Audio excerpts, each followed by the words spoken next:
has to protect. The left's narrative machine is in full force.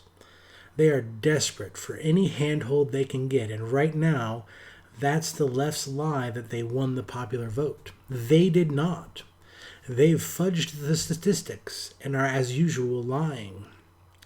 It seems in just about every election they try to present things as a 51-49 split. This is a lie. The Trump campaign was the victim of the largest media campaign ever, and he still won. Does that sound like Hillary got the popular vote to you? Now, this is all based on unofficial tallies and polls. You know, the polls that showed Hillary would win, was winning, but they were still wrong. On the Pew Research website, they're making this argument that Trump's victory, another example of how the Electoral College wins are bigger than popular vote ones. Again, pushing this whole idea that he won by a technicality, right?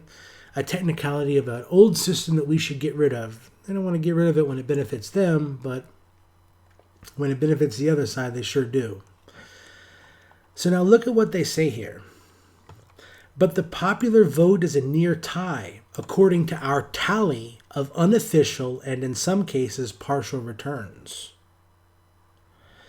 This mismatch between the electoral and popular votes came about because Trump won several large states such as Florida, Pennsylvania, and Wisconsin, but by very narrow margins, gaining all their electoral votes in the process, as even Clinton claimed other larger states such as California, Illinois, and New York by a much wider margins. Now here's the interesting thing about democracy, right? What they're saying is he didn't win because the majority in those states voted for him. Because the majority wasn't big enough, somehow he hasn't won. It's the most ridiculous thing I've ever heard.